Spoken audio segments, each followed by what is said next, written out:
Ahora nos acompaña Pablo Muñoz del Olmo con la ponencia El incendio en la Catedral de Notre Dame. Pablo es jefe del Servicio de Bomberos y Protección Civil del Ayuntamiento de Cuenca, máster en Gestión de Emergencias y Protección Civil, diplomado en Gestión de Emergencias y Catástrofes por la Unidad Militar de Emergencias de España y por la Universidad de Valencia y diplomado en Incendios por la Universidad de Texas. Es el presidente del patronato de la Fundación Fuego desde el año 2012. Desde el año 2006 se especializa en la protección del patrimonio ante emergencias, así como la gestión y planificación en incendios y catástrofes. En este aspecto ha sido coordinador de la Comisión Técnica de Prevención de Incendios y Protección Civil del Grupo Español Ciudades Patrimonio de la Humanidad. Ha dirigido el Plan Director de Protección contra Incendios del Casco Antiguo de la ciudad de Cuenca y es miembro del equipo redactor del Plan Nacional de Emergencias en el Patrimonio del Ministerio de Cultura y Deportes de España y en la Comisión de Seguimiento del mismo. También ha participado en la realización de los planes salvaguarda de obras de arte del Instituto de Patrimonio Cultural de España, del Museo Thyssen-Bornemisza, de la Academia de Bellas Artes de San Fernando y del Museo Bellas Artes de Tenerife. Muy bien, muchas gracias y buenos días. En primer lugar, agradecer a la Comunidad de Madrid por esta invitación y, sobre todo, felicitarla, porque es una de las pocas comunidades autónomas que están empezando o están trabajando en esta materia sobre la protección del patrimonio, porque hay bien poquitas, es decir, podemos contarlas con el dedo de la mano. Bien, dentro de los riesgos que hemos visto, inundaciones, hemos visto el riesgo de terremotos, bueno, pues el riesgo importante y más cotidiano o más habitual puede ser el de incendios. Cuando hablamos de Notre Dame, que se habla de manera retórica, el Notre Dame pudo ser un antes y un después. Pudo ser porque realmente todavía no lo es. Cuando el 15 de abril del año 2019 sonaron las sirenas de los parques de bomberos, las casernas de París, bueno, pues todo el mundo se alertó. Estaba ardiendo un símbolo mundial. Todo el mundo estaba golpes en el pecho, que cómo podía ocurrir eso. Incluso, como era Semana Santa, pues se hablaba de un atentado terrorista por parte de, bueno, por células terroristas que pululan por Francia, ¿no? Realmente todo fue producto de una improvisación. Producto de, estábamos hablando, ha acabado el compañero hablando con terremotos, de la prevención. Antes de la prevención hay que ver la previsión de lo que puede ocurrir. La presentación de Pedro Pablo ha sido muy interesante, que ha dicho que aparte de las fichas de salvaguardia y los estudios de los edificios, estaban trabajando sobre la previsión, es decir, estábamos instalando detección de incendios, detección de humos, detectores de incendios en las cubiertas de las iglesias, algo muy importante, porque van a ver que por muy poco dinero se puede haber solucionado este problema en Notre Dame y no ocurrió así. La gestión eficaz de la protección del patrimonio parte de la previsión, de la prevención y, por supuesto, de la planificación. Y bien, pues vamos a empezar el por qué decimos todas estas cuestiones. Notre Dame, vamos a intentar hablar primero para que conozcáis la situación de los aspectos constructivos y, sobre todo, socioeconómicos. Porque cuando hablamos de bien patrimonial, el bien patrimonial por sí hay que, obviamente, mantenerlo para salvaguarda de ese patrimonio para generaciones venideras, pero también en este caso, por ejemplo, es un patrimonio religioso. Es un patrimonio en el que acuden muchos fieles, sobre todo a, bueno, pues a esa corriente espiritual que tienen este tipo de centros. Y, por supuesto, económico. Yo vengo de la ciudad Patrimonio de la Humanidad, en la que si mi ciudad no tuviera ese galardón o ese marchamalo turístico, pues sería poco, sería poco, porque es el motor económico de estas ciudades, como puede ser Cuenca, Segovia, Ávila, etcétera. Bien, Notre Dame, vamos a hablar de sus aspectos socioeconómicos principalmente, y puedo decir que Notre Dame tenía 13, y digo tenía porque está cerrada, obviamente, 13 millones de visitantes al año. 13 millones que pagaban una cuota por entrar. Es decir, todos ellos, había 30.000 por día y había unas celebraciones, cerca de 2.000 celebraciones por año, y también tenían 5 oficios religiosos por día. 7 los domingos, obviamente. El precio de la entrada era, para subir a las torres, 10 euros. A la cripta, 6 euros y el tesoro, 3 euros. Ahora lo multiplican por los 13 millones de visitantes. El dinero que lleva sin generar Notre Dame desde el año 2019. Se prevé aproximadamente que esto está valorado en el primer año, del año 2020, que tiene una pérdida de 110 millones de euros por año. Pues bien, lo que era la catedral está haciendo inversiones. inversiones importantes que, bajo el punto de vista de los restauradores, pues eran necesarias, como por ejemplo, bueno, pues intentar reforzar un arbotante de los que había, estaban arreglando, de hecho estaban en obras. Siempre que ocurre, además analícenlo, siempre que ocurre un incendio, sobre todo esto sabemos los bomberos, siempre que ocurre un incendio es porque están haciendo una obra de mantenimiento o reparación. Esa catedral lleva muchos años ahí y nunca tuvo este problema, o tuvo otro incendio mucho antes, ¿no? Pero siempre que ocurre un problema, un incendio, es porque se está trabajando en la reforma de ahí. Hay un descuido por parte de los trabajadores. Bueno, pues estaba trabajando en La Flecha, que iban a invertir 11 millones de euros y había, bueno, pues había inversiones, ¿no? Como 12 millones de euros para arreglar la pasarela, 30 millones de euros para arreglar la cabecera y 6 millones de euros para la sacristía. Dentro de este estudio de investigación que hicimos, porque, bueno, pues aparte de que ocurre el Lunes Santo, nos llaman los medios de comunicación, oye, ¿eso puede ocurrir en España? Digo, pues claro, puede ocurrir en España en el 90% de las catedrales, porque ninguna está protegida. La gente me decía que era un poquito, ¿no? He hecho unas declaraciones un poco escandalosas, tío, no, hemos dicho la verdad. Hay que poner en valor realmente los problemas que tenemos en este país, porque hemos hecho un plan nacional de patrimonio y, insisto, pocas comunidades autónomas lo están trasladando a su gestión de trabajo y, sobre todo, pocos centros de patrimonio y de arte y museos. Pues bien, la Catedral Notre Dame, bueno, pues una catedral gótica, empieza en el 1163 con su construcción. Sabéis que poco a poco las catedrales tardan mucho tiempo en hacerse. De hecho, esta catedral acaba prácticamente en el siglo XIII, bueno, pues haciendo un transepto y sus torres entre el final del siglo XIII, la nave central, las cubiertas. En el siglo XIII ya se hacen las vidrieras. Bueno, poco a poco se va evolucionando hasta que en el siglo XIX se construye la Flecha de Violet y en el 65 se intenta renovar las vidrieras. Bueno, durante todo este tiempo ha habido un trabajo importante de artesanos, de artistas, de arquitectos, que poco a poco dieron, bueno, pues la configuración de esta catedral. Lo otro, lo que nos interesa es de la catedral aquello que tuvo el problema, es decir, su construcción. Es una planta de cruz latina, en la cual tiene un gran volumen, pues una superficie construida de los 5.500 metros cuadrados, con una longitud de 127 metros total, de punta a punta, y una altura de 48 metros. Ojo con las alturas que estamos hablando ahora. Destaca de todas ellas la nave principal, de las 5 naves, la principal, de la cual tiene una longitud de 60 metros, contando el transepto, ¿vale? Y un ancho de 14 metros. Los materiales de construcción son principalmente piedra caliza y roble. Vamos a ver que esa estructura de la cubierta, que es el objeto del problema, el objeto que ardió, es una cubierta realizada en vigas y pilares de gran escuadría, de roble. Vamos a entender que la madera de roble en su momento se utilizó porque es una madera muy dura, es una madera con mucha densidad y que para su ignición le cuesta arder, es decir, tenemos que subirla a 330 grados centígrados para que pueda empezar a arder, ¿no? Para que su punto de ignición pueda empezar a producirse, teniendo en cuenta que la mayoría de las maderas blandas están en torno a 280 grados centígrados. Pues bien, bueno, vamos a ver que es un bosque con 8 metros de altura y una superficie aproximadamente de 2.500 metros cuadrados sin ningún tipo de compartimentación. No sé si se ve ahí en lo que es la galería entera. Sobre esa cubierta y sobre las bóvedas de crucería hay una, bueno, pues hay una losa de piedra para poder compartimentar y sujetar lo que era la cubierta entre uno y otro. Que eso fue una de las partes que pudo mantener en pie la catedral. Bien, importante la clave que van a actuar dentro de este incendio las famosas bóvedas de crucería góticas, porque a una altura aproximadamente de 32 metros estaban lo que era la estructura gótica de las naves que sujetaban toda la parte superior de la cubierta. Pero entre la bóveda gótica y el superior teníamos los 9 metros de la madera. Vamos a ver que realmente en las cubiertas se mantuvieron en pie, a excepción de una que rompió, pero no rompió porque no tuviera presión propia de sujetar, ¿no?, la estructura, sino que cuando cayó la aguja de Violet, de todo el peso que tenía propia, lo que veremos la cantidad de toneladas que cayeron, pues rompió parte de una cara de la bóveda.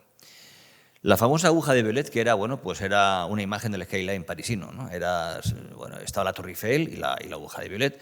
Se hizo en su momento, era una construcción del siglo XIX, la que se tenía al principio se perdió en el siglo XVIII, y realmente lo que a nosotros nos interesa, aparte de la estética propia de la aguja, era que estaba hecha con 500 toneladas de madera y 210 toneladas de plomo, que eso ardió y se fundió y estaba arriba. El teatro de operaciones, bueno, pues era, vamos a ver que tenía, luego lo vemos tranquilamente, tiene unas torres importantes, la Torre Manuel, donde principalmente el trabajo de los bomberos, una vez que vemos la evolución, intentan defender para que no caiga la catedral, son las torres de norte, donde estaban las campanas, y vamos a ver poco a poco las capillas absidiales. Sí que no hemos comentado antes que la capilla principal, por su altura importante y sus muros delgados, estaban recogidas con unos contrafuertes que son las famosas arbotantes característicos de la fachada exterior de la iglesia de Notre Dame. Pues bien, esos arbotantes fueron los que sujetaron en su momento que la catedral no cayera. Pero vamos a ver un vídeo, sobre todo sobre el teatro de operaciones en los que se iban a trabajar. Este vídeo es claro de lo que ardió arriba, qué es lo que teníamos y sobre todo dónde tenía que acceder los bomberos. Esos eran los huecos por los que los bomberos a casi 800 grados centígrados tenían que subir arriba. Era un verdadero horno crematorio. Una vez que suben arriba, se va a ver lo que era el bosque entero que tenía la catedral de Notre Dame encima de las bóvedas. 2.500 metros cuadrados con una altura de 9 metros y sobre todo sin compartimentar. ¿Qué quiere decir esto? Que no había unos muros que pudieran parar en un momento dado el fuego de un sitio a otro. Era completa la nave, tanto la nave como el transepto, 60 metros de largo y 14 metros de ancho, estaban libres, con lo cual el fuego, una vez que se produjo, se movió libremente por toda la cubierta. Con lo cual, imagínense un día como aquel, que fue un día muy ventoso, la rapidez de la propagación que hubo.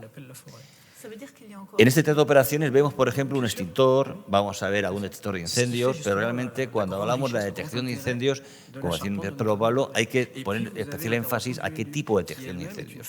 Este tipo de cubiertas y de maderas sería importante tener detección de incendios por aspiración. No vale un detector convencional ni analógico para detectarlo, debido a que, bueno, la madera tiene un sistema de combustión diferente en el cual la pirólisis primero salen los gases y después el humo. Entonces importa primero que esos sistemas de aspiración va aspirando a cada 30 segundos el ambiente que existe y detecta antes el cambio de gas que el humo. Bien, vamos a pasar a la siguiente. Por lo tanto, con este teatro de operaciones van a ver que realmente va a ser muy complicado poder parar ese incendio. Parece ser, ya lo veremos, que el incendio se produjo debajo de la flecha, debajo de la aguja de Violet, y bueno, fue ideal, sobre todo porque van a ver que su propagación, tanto al norte como al sur, como a este y al oeste, tanto por el transepto como por parte de la nave principal, fue una zona primordial para que encima no dejaban acceder a los propios equipos de bomberos en la famosa andamio que tenían trabajando los trabajadores allí en la reconstrucción de la torre. El incendio. El incendio, principalmente las causas son varias, o dicen que eran varias en su investigación. Por un lado, hablaban de que había habido un cortocircuito, uno de los ascensores que tenían para subir la mercancía de trabajo a la torre. Otra se da que, bueno, pues una imprudencia en los propios trabajadores de la torre. Y bueno, los investigadores propios de la policía francesa dicen que realmente lo que hubo fue el montacargas que había debajo de la torre, que pudo tener un cortocircuito y ser el generador de ese problema. Realmente el trabajo de investigación, podéis imaginar que ha sido exhaustivo porque los bomberos de París no han soltado prenda. Los bomberos de París solamente hicieron un reportaje que está en Movistar, ¿no?, con National Geographic, y sobre todo de las propias declaraciones y investigaciones en los medios de prensa propios de bomberos y sobre todo del Ayuntamiento de París y de la propia catedral. ¿Cómo se origina? Se origina a las 18:16. Se enciende la primera alerta protección de humo, pero hay un fallo humano porque da un error, es un error de sitio, los vigilantes van a la zona y no ven nada. Al no ver nada creen que es una falsa alarma y vuelven. Mirad los tiempos que estamos hablando. A las 18:43 empieza a sonar la alarma porque de manera reiterada, aunque anulaban la alarma, se volvía a saltar. Iban a la zona y no veían nada. Iban a la sacristía. No iban al principio a la cubierta porque daba la sacristía. A las media hora después, a las 18:43, suenan ya las alarmas de evacuación porque el incendio lo ha detectado y empiezan a evacuar a los fieles de la iglesia. Llevaba media hora ardiendo la cubierta. A las 18:50 ya se localiza definitivamente el incendio debajo de la aguja. ¿Fallaron las alarmas? Pues bueno, puede ser que sí, puede ser que no. Lo que falló fue el sistema de detección, que aunque existía no era el adecuado. Y sobre todo falló, aunque dicen que no, los investigadores dicen que funcionó sin problemas. El caso es que dicen que hubo un fallo humano en el reconocimiento de la ubicación del incendio. El caso es que fuera, si no era bueno el sistema de detección y la falta de pericia de los vigilantes, pasaron más de 35 minutos vitales para poder apagar ese incendio. Porque, ojo, ahora hay que subir y apagar el incendio allá arriba, que estamos a 43 metros. Hubo un mal diseño de las instalaciones, es decir, no hubo una previsión adecuada. Ahí, en su momento, cuando se hiciera ese estudio, pusieron unos detectores por quedar bien, un detector de incendio y un extintor por quedar bien, incluso hubo una columna seca. Pero las columnas secas, bien saben los bomberos, que o se diseñan y se mantienen, o cuando se van a utilizar, revientan, no funcionan.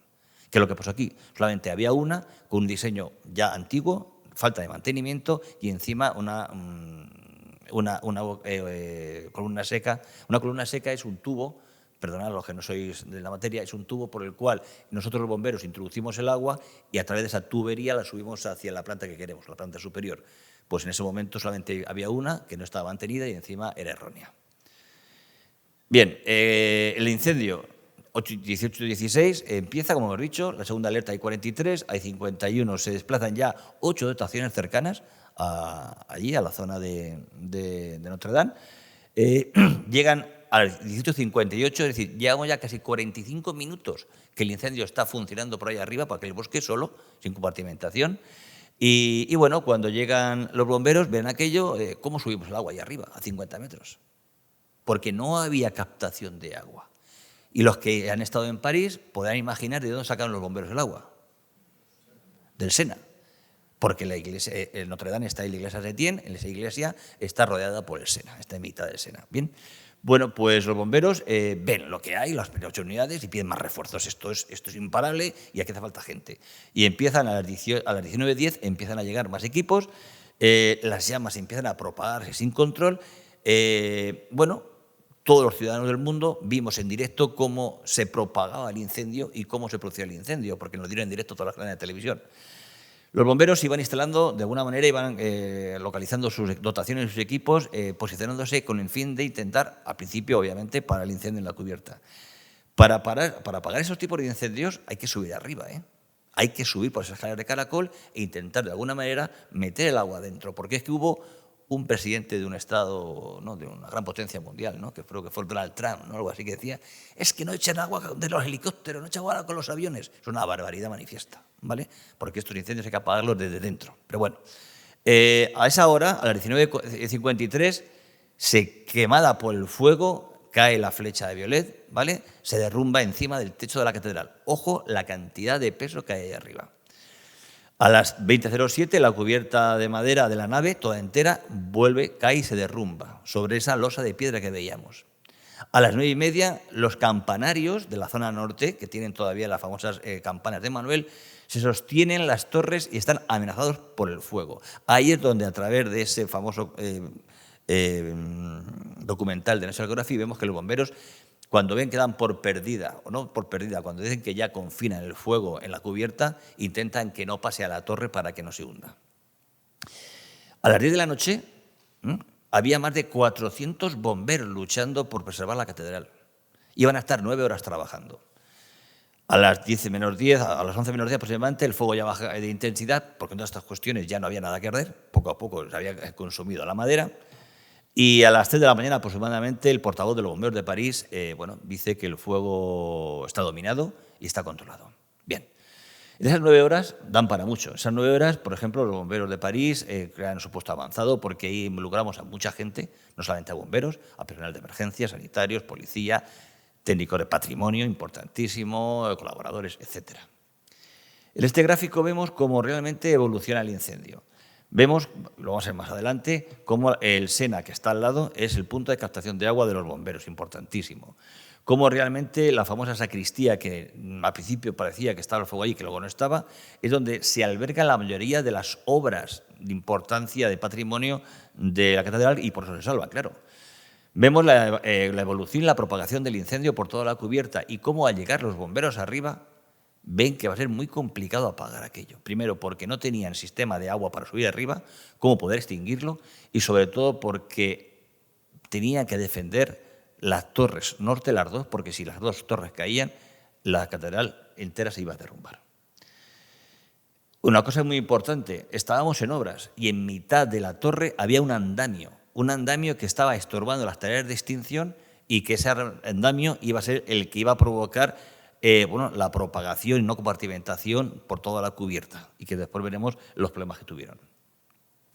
Bueno, el desarrollo del incendio ya vemos, hemos visto paso por paso cómo se originó, que fue debajo de la aguja, el desfase de aviso a los bomberos de que se produce el inicio del incendio, casi 45 minutos, y los tiempos, ¿no? El balance de heridos, 2 heridos, 2 policías y un bombero herido.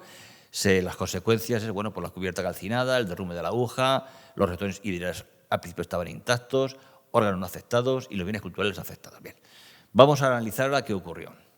Los recursos empleados en esta intervención fueron cerca de 400 bomberos. Trabajaron en un área de 2.800 metros cuadrados a 43 metros. A 43 metros. Ojo, que hay que subir arriba al agua y hay que subir los bomberos arriba para apagar aquello. Se jugaron la vida, pero vamos, así de claro, se jugaron la vida. De los 400 bomberos que hablamos, se movilizaron 600. En París, ahí, bueno, pues desde la época de Napoleón, los bomberos de París son militares. Napoleón estaba en Marsella una vez y estaba en teatro, se iba ahí en verano, ardió el teatro y casi muere, entonces tuvo miedo y dijo, los bomberos a partir de ahora van a ser militares en París y en Marsella. Y desde esa época son militares en París y en Marsella. Utilizaron 2 barcos de bombeo de los bomberos de París para bombear el agua, 30 vehículos de bomberos, 38 vehículos militares, un dron y un robot, aparte de 21 líneas de agua que soltaban, atentos, 24.000 litros por minuto de agua. 24.000 litros por minuto. Y fueron 9 horas de trabajo. Se lanzaron cerca de 5.700.000 litros de agua. Un factor muy importante ahora cuando vemos el análisis de qué pasó en la cubierta.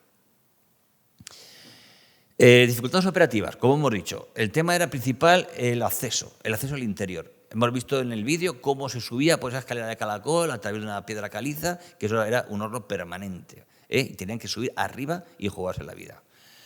Era importante los caudales de agua, o sea, para apagar el incendio el agua hay que subirla arriba. Entonces había que utilizar un sistema de una ingeniería hidráulica muy importante para que, bueno, teníamos que superar una distancia de casi 50 metros. Obviamente, las redes de París, la red municipal, no funcionaba adecuadamente y, bueno, rápidamente utilizaron el agua del Sena para poder transportarlo. Y, de hecho, bueno, trabajaron sus barcos a través de unas nodrizas, impulsaban con 4 líneas para poder abastecer todos los vehículos que tenían ahí arriba. La presencia del viento fue primordial para agravar el problema. En esos 45 minutos, rápidamente se propagó el incendio por este factor, el viento. Y bueno, y porque las cubiertas estaban sin compartimentar. Criterios de éxito. Muchas gracias, pero vamos, voy a intentar a correr, ¿no? La rápida capacidad de concentración de muchos medios que tienen los bomberos de París allí, ¿vale? Sobre todo la robustez de mando. Y con todo, mis compañeros bomberos conocerán la situación, ¿no? Los bomberos militares trabajan en otra sintonía a nosotros, los bomberos que no somos militares, ¿no? Ellos el ordeno y mando y se acata. La capacidad de respuesta y agilidad del personal atacante y, sobre todo, el uso de medios tecnológicos. Bien, la protección médica fue importante, una gran movilización de expertos y técnicos y, sobre todo, una capacidad de recuperación de los propios bomberos. ¿Qué podemos tener como conclusiones? Los problemas de extinguir con agua este tipo de fuego. El agua, como he dicho, tiene que ser a la extinción interior, no desde arriba, porque el agua iba a discurrir sobre el propio plomo y sobre la cubierta que todavía quedaba de la cubierta de la catedral. Hay que estar dentro, hay que trabajarla dentro, pero el agua además la tuvimos que utilizar con alta presión y sobre todo con un vapor de agua con el fin de que se absorba y no carguemos mucho el agua en la cubierta. ¿Qué problema hay con el agua? Pues el problema que hay con el agua es que la piedra caliza absorbe agua. Y al absorber agua, ese agua se queda dentro del peso de la piedra caliza. Y si metieron mucha agua y la piedra caliza sube de peso, ¿qué puede ocurrir? Que haya un colapso en la catedral. Entonces, los bomberos decidieron en un momento dado confinar el fuego, no echar más agua para extinguir, dar por perdida la cubierta, defender las torres norte, y de esa manera, cuando ellos llegaron ya había caído la cubierta, de esa manera intentar confinar el problema para que la catedral no cayera abajo. Es decir, no echar mucha agua y defender las torres norte. Esto ocurrió ya en León en su momento, cuando el cantero municipal dijo, oye, como siguen echando agua, se cae la catedral. Ellos defienden como que un robot que utilizaron para el interior fue un éxito, para mí fue un despropósito, porque realmente dañaron las pinturas que existen, las pinturas murales de Madrid, las dañaron. Y bueno, pues ellos dan con que funcionaron bastante bien con ellos, porque podían entrar bomberos, obviamente, por el riesgo de incendio que iba debajo de la cubierta y porque siempre goteaba plomo líquido ardiendo, porque el plomo se licuó. El plomo se licúa a 287 grados y estamos hablando que las temperaturas que tenemos arriba eran superiores a 800. Esa fue la imagen que se encontraron 10 días después de la inspección de cómo quedó la cubierta, pero lo importante es, bueno, pues que antes del incendio, cómo está hecho el reparto de cargas, y después, pues fue muy complicado, porque todo el sistema desapareció. Los sistemas de carga, vamos a ver que iban a soportar esas columnas góticas 18.000 kilos y empezaron a soportar cerca de 40.000. Vamos a hablar que del agua, por ejemplo, que echaba, aquella agua que hemos visto, de esos 5.700.000 litros, el 50% se evaporó por el incendio, obviamente, por el calor. El 30% no llegó porque lo desplazó el viento y a lo mejor solamente podía llegar encima el 20% de lo que había en las bóvedas. De todo eso se traduce que la carga importantísima que tenía la catedral era una cuestión que había que solventar rápidamente. Es decir, tenían que reforzar los arbotantes para que aquello no cayera. Poco a poco, y bueno, hicieron con la losa de piedra cómo poder trabajarlo.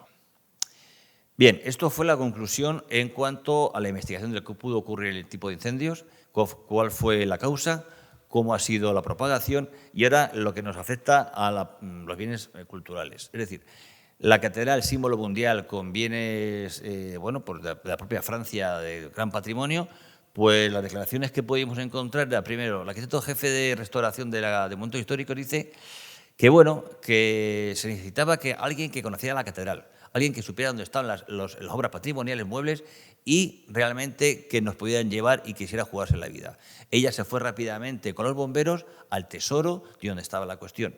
Pero todo esto que están hablando ella, esto que habla, por ejemplo, el general de bomberos, que 10 bomberos ofrecieron su vida para rescatar el patrimonio, o incluso las declaraciones del jefe de operaciones, lo que se deduce es que no tenían ningún plan de salvaguarda. No había planificación. Y aún así, no había planificación, pero bueno, por la suerte o por la pericia o lo que fuera, había muchos expertos que habían ayudado y se habían brindado como voluntarios, bueno, pues pudieron salvar, entre otras cosas, las coronas de espinas, que estaba en la sacristía, un fragmento de la Cruz del Calvario, que también estaba en la sacristía, y la túnica de San Luis. Sí se salvó el gran órgano que tienen allí en el siglo XV, las famosas pinturas de Meis, pues se dañaron algunas por el agua, yo creo que del famoso robot. Las vidrieras, debido a la alta temperatura, muchas cayeron, ya que el calor fundía el plomo, y al fundirse el plomo cayeron las vidrieras, y solamente quedó un rosetón. Y bueno, la evacuación de bienes culturales, y dice que todo se salvó, no tenemos que creer, y poco a poco no había un sistema de ficha de salvaguarda, no había un sistema de catalogación, ni de embalaje, ni dónde había que llevarlo. Es decir, en plan compadre, según iban sacando las cuestiones, hacían fotografía, la registraban, lo embalaban y lo llevaban al ayuntamiento.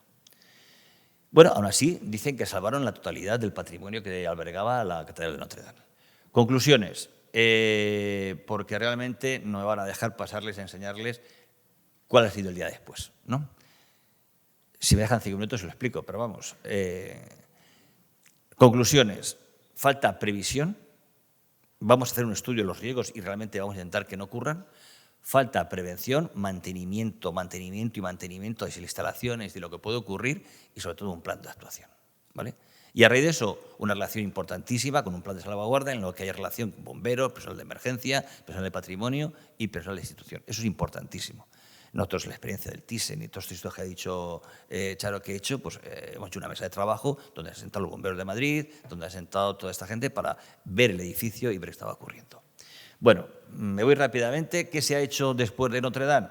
pues sobre todo los hicieron rápidamente, eran trabajos para estabilizar la catedral, porque esto iba para largo, es decir, la catedral va a costar mucho rehabilitarla y ponerla en funcionamiento. Entonces han hecho trabajazos para, bueno, pues para que eso se mantenga. Sobre todo se ha trabajado los anguilones que había, en el crucero norte y en el occidental, en el hundimiento de la bóveda y en el campanario.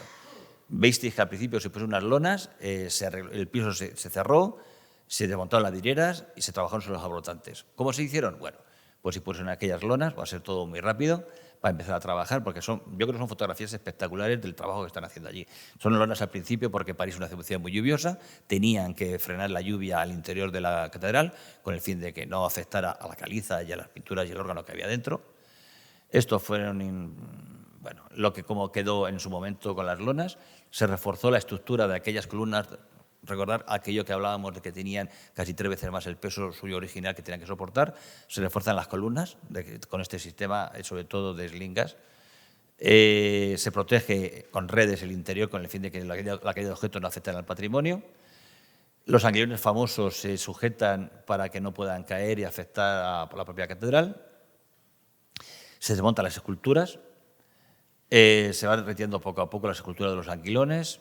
Se hace un trabajo importantísimo. En las fotografías, daros cuenta de la cantidad de medios que se están trabajando y de lo que eso cuesta.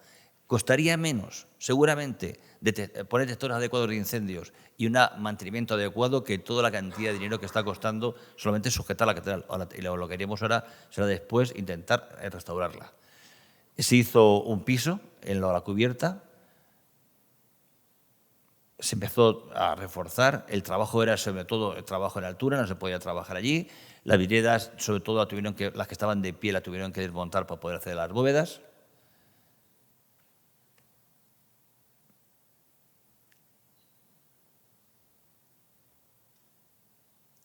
Importantísimo, los arbotantes, lo que hemos visto antes en el arco, el apuntalamiento de los arcos arbotantes ha sido un trabajazo impresionante que han hecho con el fin de que el tiempo que dure la restauración al menos repartan las cargas y puedan funcionar. Es un trabajo que se hace en el exterior y poco a poco se va trasladando a la catedral y se instala.